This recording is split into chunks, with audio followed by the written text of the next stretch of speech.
Hey guys, it's Ryan Holman, founder of Sales Recruiting University. I wanted to provide you some quick thoughts and insights about a new hire we just had, and maybe it can help you think about a couple new things for your sales department, for your onboarding, your training, your management experience. And so this snippet is from Tyler. He's a new closer of ours. He's going into his third week.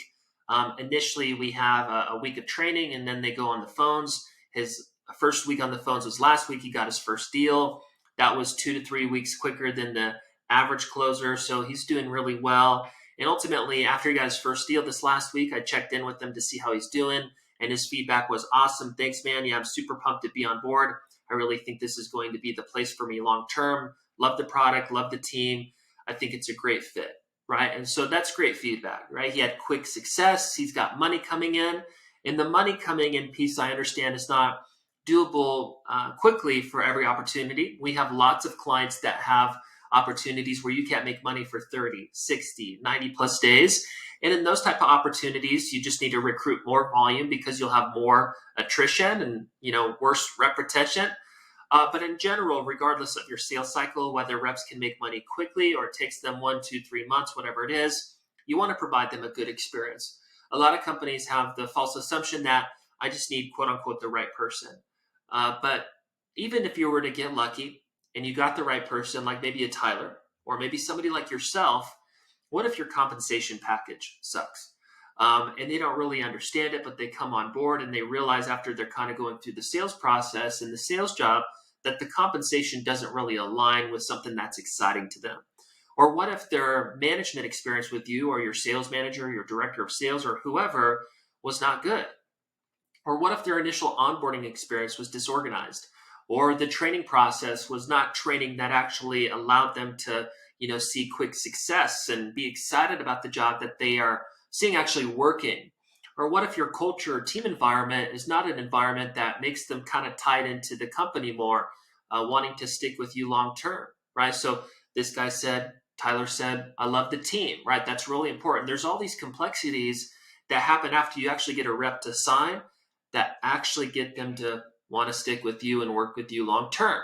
It's recruiting and it's also retention.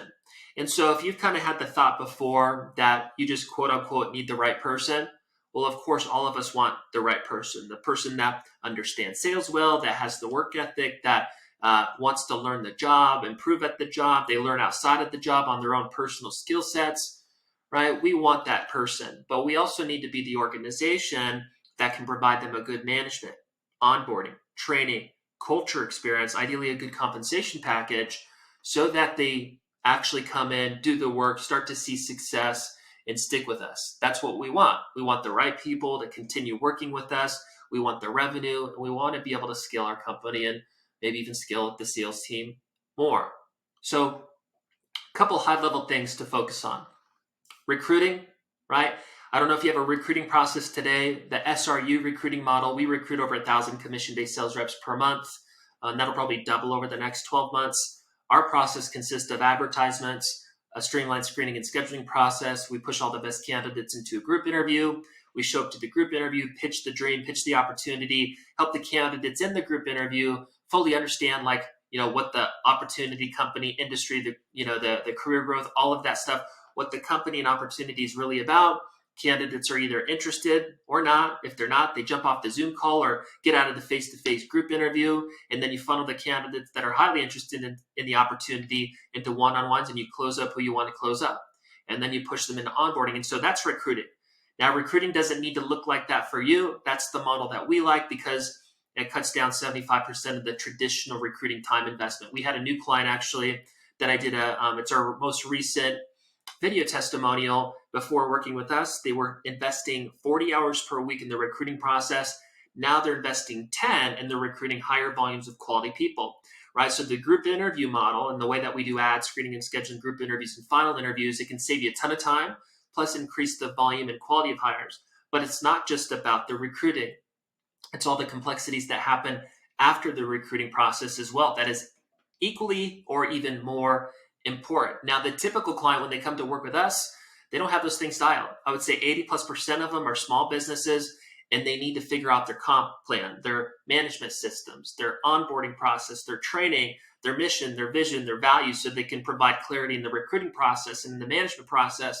Really, they need to get all of these things together so that when we plug in the cookie cutter recruiting model, they're actually retaining reps, resulting into sales production. You may hear the word management. You say, man, I don't have a manager. That's our typical client as well, is they need to recruit reps into the organization and systematically advance the right reps into that role so they can delegate that responsibility. But the main point of this video is you want to think about the rep experience.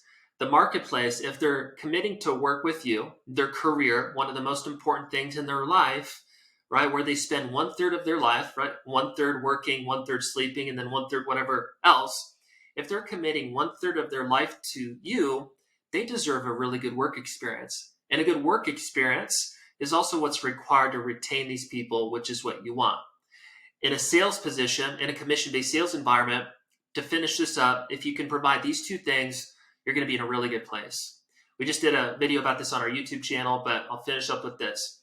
If you can provide them a work experience that's better than any experience that they've ever had historically at jobs, and on top of that, if you can put them in a position to make more money than they've ever had, they will not go anywhere. So this person, Tyler, he's probably going to crack 150 to 200K next year, which will be his best income ever. And he has already communicated this is the best culture and team environment that he's ever been a part of. So we're really confident, especially because he's ahead of the curve from a closer perspective and getting his first deal last week. We're pretty sure he's going to be with us for a long time. And so hopefully you got value from today. Make sure to be thinking about retention and all those complexities that actually happen after signing a rep. Have a great day.